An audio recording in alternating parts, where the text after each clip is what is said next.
SK super TMT, the long life TMT. ಈಗ ಆಗ್ತಾ ಇರುವಂಥ ಪರಿಸ್ಥಿತಿ ಏನು ಅಂತಂದರೆ, ಮೊದಲೇ ನಮಗೆ ನೀರಿಲ್ಲ, ಕುಡಿಯೋಕೆ ನೀರಿಲ್ಲ. ಈ ಸಂದರ್ಭದಲ್ಲಿ ನೀರು ಬಿಡಿ ಅಂತಂದರೆ ಹೆಂಗೆ ಸಾಧ್ಯ ಅನ್ನುವಂಥ ಪ್ರಶ್ನೆ, ಹೌದಲ್ವಾ? ಅದೇ ರೀತಿಯಾದಂಥ ಪ್ರಶ್ನೆಯನ್ನು ಈಗ ಮಂಡ್ಯದಲ್ಲಿರುವಂಥ ರೈತರು ದೊಡ್ಡ ಮಟ್ಟದಲ್ಲಿ ಆಗ್ರಹಿಸ್ತಾ ಇದ್ದಾರೆ. ಬಟ್ ನಮ್ಮ ಪ್ರತಿಭಟನೆ ಯಾವ ಹಂತಕ್ಕಿದೆ ಅಂದರೆ, ನಮ್ಮನ್ನು ನಾವೇ ನಷ್ಟಕ್ಕೆ ತಳ್ಕೊಳ್ತೀವಿ, ಆ ರೀತಿಯಾಗಿ ಪ್ರತಿಭಟನೆಗಳಾಗ್ಬಿಡುತ್ತೆ. ಆದರೆ ಈಗ ತಮಿಳುನಾಡು ಕೇಳ್ತಾ ಇರುವಂಥದ್ದು ನೀರು ಬೇಕು ಅಂತ, ನಾವು ಕೇಳ್ತಾ ಇರುವಂಥದ್ದು ನೀರು ಬೇಕು ಅಂತ. ಮಳೆ ಬಂದರೆ ಈ ಸಮಸ್ಯೆನೇ ಇರೋದಿಲ್ಲ.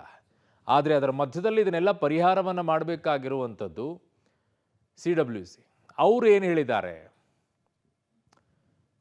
4.5 TMC ನೀರನ್ನು ಬಿಡಬೇಕು ತಮಿಳುನಾಡಿಗೆ ಅಂತೇಳಿ. ಅದರ ಲೆಕ್ಕದ ಪ್ರಕಾರ ಪ್ರತಿನಿತ್ಯ 3,500 ಕ್ಯೂಸೆಕ್ ನೀರು ಹೋಗುತ್ತೆ. ಸೊ ಹಾಗಾಗಿ ಈಗ ಏನಾಗುತ್ತೆ, ನೀರು ಇರೋದೇ 17 TMC, 5 TMC ಡೆಡ್ ಸ್ಟೋರೇಜು, 12 ಉಳಿಯುತ್ತೆ. 12ರಲ್ಲಿ 4.5 TMC ಹೊರಟೋಗ್ಬಿಟ್ರೆ ಉಳಿಯೋದೇ 7.5-8 TMC. ಬೆಂಗಳೂರಿಗೇನೆ ಪ್ರತಿ ತಿಂಗಳು 2-2.5 TMC ನೀರು ಬೇಕು ಕುಡಿಯೋದಕ್ಕೆ. ಇನ್ನು ಉಳಿದಿದ್ದು ಏನು ಪರಿಸ್ಥಿತಿ, ನೀವೇ ಲೆಕ್ಕ ಹಾಕಿ. ಸ್ಟೋರಿ ನೋಡಿ.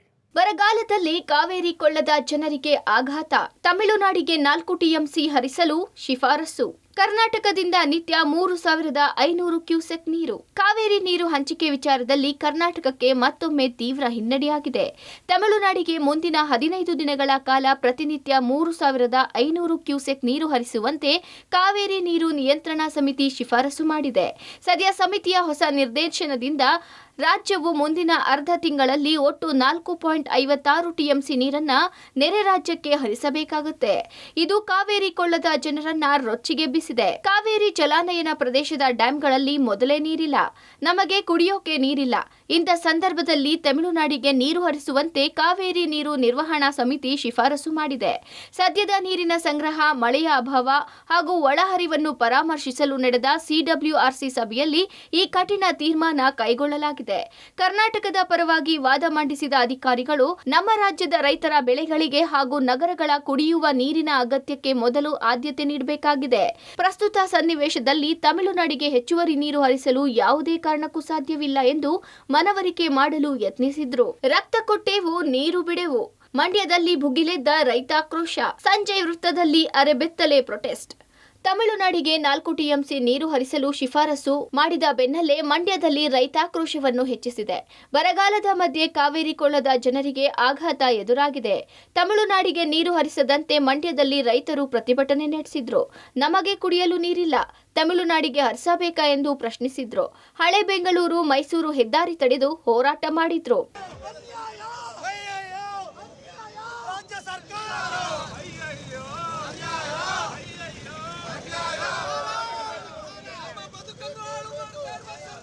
CWRC ಆದೇಶವನ್ನು ಧಿಕ್ಕರಿಸಿ ಇದೀಗ ಮಂಡ್ಯದಲ್ಲಿ ಪ್ರತಿಭಟನೆ ಮಾಡ್ತಾ ಇದ್ದಾರೆ. ಈ ಬಗ್ಗೆ ಮಾತನಾಡಕ್ಕೆ ಹೋರಾಟಗಾರರಿದ್ದಾರೆ, ನಾನು ಅವ್ರನ್ನ ಮಾತಾಡ್ತಾ ಹೋಗ್ತೀನಿ. ಸರ್, CWRC ಇದೀಗ 4.5 TMC ನೀರನ್ನು ಅರ್ಥ ಕೇಳಿದೆ, ಇದೀಗ ನಿಮ್ಮ ಹೋರಾಟ ಹೇಗಿರುತ್ತೆ ಅಂತೇಳಿ? ನಾವು ಆದೇಶ ಬಂದ ತಕ್ಷಣಕ್ಕೆ ಸಂಜೆ ಸರ್ಕಲ್ಗೆ ಬಂದಿದ್ದೇವೆ. ಇದು ಪ್ರಾಣವನ್ನು ಒತ್ತೆ ಇಡುವ ಹೋರಾಟ ಆಗಿದೆ. ಕಾವೇರಿ ನಿರ್ವಹಣಾ ಮಂಡಳಿಯಿಂದ ಆದೇಶವನ್ನು ಧಿಕ್ಕಾರ ಮಾಡ್ತೀವಿ. ಯಾವುದೇ ಕಾರಣಕ್ಕೂ ಮುಖ್ಯಮಂತ್ರಿಗಳು ತಮಿಳುನಾಡು ನೀರು ಬಿಡುವ ಆದೇಶವನ್ನು ಮಾಡಬಾರ್ದು. ಮುಂದಿನ ಪರಿಣಾಮವನ್ನು ಎದುರಿಸಬೇಕಾಗುತ್ತೆ. ಮುಖ್ಯಮಂತ್ರಿಗಳೇ, ಕಾವೇರಿ ಕೊಳ್ಳದ ಭಾಗದ ಜನರ ಪರಿಸ್ಥಿತಿ ನಿಮಗೆ ಗೊತ್ತಿದೆ. 92 ಅಡಿ ಮಾತ್ರ ಇರುವಂತದ್ದು. ಯಾವುದೇ ಕಾರಣಕ್ಕೂ ಈ ಆದೇಶವನ್ನು ಧಿಕ್ಕರಿಸ್ತೇವೆ. ಇವತ್ತು CWRC ಏನು ಆದೇಶ ಮಾಡಿದೆ ಅದೇ ಸುಪ್ರೀಂ ಅಲ್ಲ. ಇವತ್ತು ರಾಜ್ಯ ಸರ್ಕಾರ ತತ್ಕ್ಷಣಕ್ಕೆ ಒಂದು ರಿವ್ಯೂ ಪಿಟಿಷನ್ ಫೈಲ್ ಮಾಡಬೇಕು. CWRC ಇಂದ ಒಂದು ಉನ್ನತ ಮಟ್ಟದ ತನಿಖಾ ತಂಡವನ್ನು ಕರೆಸಿ ಕರ್ನಾಟಕದ ರಾಜ್ಯದ ಡ್ಯಾಮ್ನಲ್ಲಿ ಏನೇನೋ ಕಾವೇರಿ ಜಲಾನಯನ ಪ್ರದೇಶದಲ್ಲಿ ನೀರಿನ ಅಭಾವ ಏನಿದೆ, ವಾಸ್ತವಾಂಶವನ್ನು ಮನವರಿಕೆ ಮಾಡಿಕೊಡುವಂಥ ಕೆಲಸ ಮಾಡಬೇಕು. ನೀವು ಏನಾರ ತಮಿಳುನಾಡಿಗೆ ನೀರು ಬಿಟ್ಟರೆ ಇದರ ಪರಿಣಾಮನೇ ಬೇರೆ. ನಿಮ್ಮನ್ನು CM ಸ್ಥಾನದಿಂದ ಕೆಳಗಿಳಿಸುವಂಥ ಕೆಲಸವನ್ನು ಕಾವೇರಿ ಕೊಳ್ಳದ ಅನ್ನದಾತರು ಮಾಡಬೇಕಾಗುತ್ತೆ. ಮಂಡ್ಯ ಜಿಲ್ಲೆ ರೈತರನ್ನ ಕಾಪಾಡಿದ್ರೆ ಸರ್ಕಾರಕ್ಕೆ ಬೆನ್ನಿಭಾಗ ಇರ್ತೀವಿ.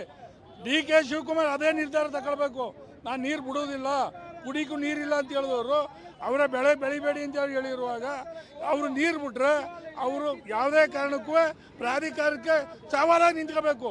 ಮೊದಲೇ ಕುಡಿಯೋಕ್ಕೆ ಜನ ಜಾನುವಾರುಗಳಿಗೆ ನೀರಿಲ್ಲ ಅಂಥದ್ರಲ್ಲಿ ತಮಿಳುನಾಡಿಗೆ 4 TMC ನೀರು ಬಿಡ್ತೀವಿ ಅಂತ ಆದೇಶ ಮಾಡಿದ್ರೆ ನಾವು ರೈತರಲ್ಲಿ ಹೋಗ್ಬೇಕು ಸ್ವಾಮಿ. ದಯಮಾಡಿ ಪಕ್ಷ ಯಾವುದಾರ ಇರಲಿ, ಮಂಡ್ಯದಲ್ಲಿ ಒಗ್ಗಟ್ಟಾಗಿ ಹೋರಾಟ ಮಾಡ್ತೀವಿ. ಒಂದೇ ಒಂದು ಹನಿ ನೀರು ಬಿಟ್ಟು ನಾವು ಬಿಡಿಸಲ್ಲ. ಇದಿಷ್ಟು ಇಲ್ಲಿನ ಹೋರಾಟಗಾರರ ಮಾತಾಗಿರುವಂಥದ್ದು. ಈ ಒಂದು ಹೋರಾಟಕ್ಕೆ ಪ್ರತಿಯೊಬ್ಬರು ಕೂಡ ಕಾವೇರಿ ನೀರನ್ನು ಯಾರ್ಯಾರು ಕುಡಿತಾ ಇದ್ದಾರೆ ಅವರೆಲ್ಲರೂ ಕೂಡ ಹೋರಾಟಕ್ಕೆ ನಿಂತ್ಕೋಬೇಕು. ಸರ್ಕಾರ ನೀರನ್ನು ಹರಿಸಲ್ಲ ಅನ್ನೋ ನಿಟ್ಟಿನಲ್ಲಿ ಕೂಡ ಕಡಾಖಂಡಿತ ನಿರ್ಧಾರವನ್ನು ಕೂಡ ಮಾಡಬೇಕು. ಇಲ್ಲದಿದ್ದರೆ ಉಗ್ರ ಸ್ವರೂಪವಾದಂಥ ಹೋರಾಟವನ್ನು ಕೈಗೊಳ್ತೀವಿ ಅಂತೇಳಿ ಈ ಪ್ರತಿಭಟನಾಕಾರರು ಹೇಳ್ತಾ ಇರುವಂಥದ್ದು. ಇನ್ನು ಕಾವೇರಿ ಕೊಳ್ಳದಲ್ಲಿನ ಜಲಾಶಯಗಳಲ್ಲಿ ನೀರಿನ ಪ್ರಮಾಣ ಎಷ್ಟಿದೆ ಅಂತ ನೋಡೋದಾದ್ರೆ ಹಾರಂಗಿ ಜಲಾಶಯದಲ್ಲಿ ಗರಿಷ್ಠ ಮಟ್ಟ 8.50 ಇದ್ದು ಇಂದಿನ ನೀರಿನ ಸಂಗ್ರಹ 8.01 ಇದೆ.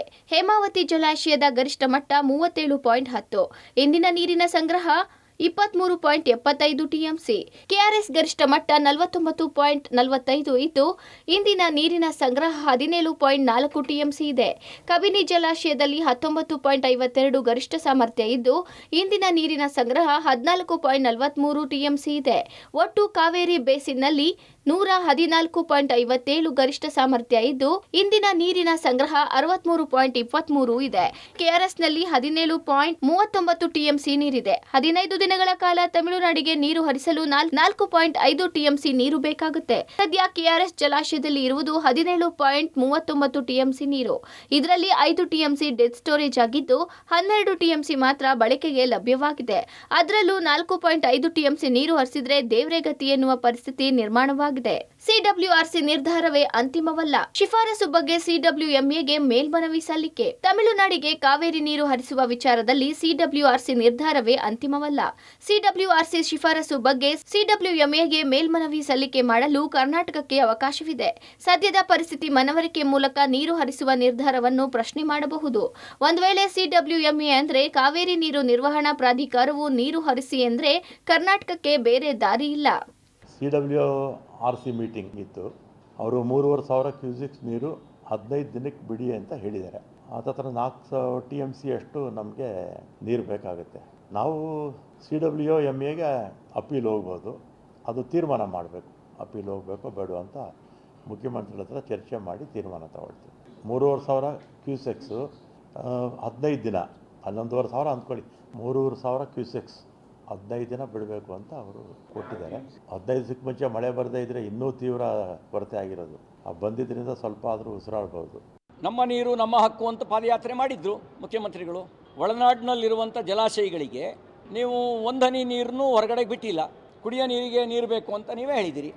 ಮುಖ್ಯಮಂತ್ರಿಗಳೇ, ನಮ್ಮ ನೀರು ನಮ್ಮ ಹಕ್ಕು ಅನ್ನೋದು ಬರೀ ವಿರೋಧ ಪಕ್ಷದಲ್ಲಿದ್ದಾಗಲೋ ಅಥವಾ ಮುಖ್ಯಮಂತ್ರಿ ಆದಾಗಲೂ ನಮ್ಮ ನೀರು ನಮ್ಮ ಹಕ್ಕು ಅನ್ನೋದು ನೆನಪಲ್ಲಿ ಇರುತ್ತೆ ಅನ್ನೋದಾದರೆ ಆ ನೆನಪಲ್ಲಿರೋದನ್ನು ಆದೇಶದ ಮೂಲಕ ನಮ್ಮ ನೀರು ನಮ್ಮ ಹಕ್ಕು ಅನ್ನೋದನ್ನು ಸಾಬೀತುಪಡಿಸಿ. ಬರಗಾಲ ಅಂತ ಮೊದಲೇ ಕರ್ನಾಟಕದ ರೈತರು ಕಂಗಾಲಾಗಿದ್ದಾರೆ. ಸಿಎಂ ಡಿಕೆಶಿ ಕೂಡ ಕುಡಿಯೋದಕ್ಕೆ ಮಾತ್ರ ನೀರು ಬಳಸುವಂತೆ ಪದೇ ಪದೇ ಮನವಿ ಮಾಡಿಕೊಳ್ತಿದ್ದಾರೆ. ಈ ಮಧ್ಯೆ ತಮಿಳುನಾಡು ಸಿಎಂ ವಿಜಯ್ ಜೋಸೆಫ್ ಜೊತೆ ಸಭೆ ನಡೆಸಲು ವಿಧಾನಸೌಧದಲ್ಲಿ ತಯಾರಿ ನಡೆದಿದೆ. ಕಾವೇರಿ ನೀರಿನ ವಿಚಾರದಲ್ಲಿ ಖ್ಯಾತೆ ತೆಗೆಯುವ ತಮಿಳುನಾಡು ಜೊತೆಗೆ ಅದ್ಯಾವ ರೀತಿ ಸಮಸ್ಯೆಗೆ ಮದ್ದು ಅರಿಯುತ್ತೋ, ಸಮಸ್ಯೆಗೆ ಅದೆಂತ ಪರಿಹಾರ ಕಂಡುಕೊಳ್ಳುತ್ತೋ ಕಾದ್ ನೋಡಬೇಕಿದೆ. Bureau report, public TV.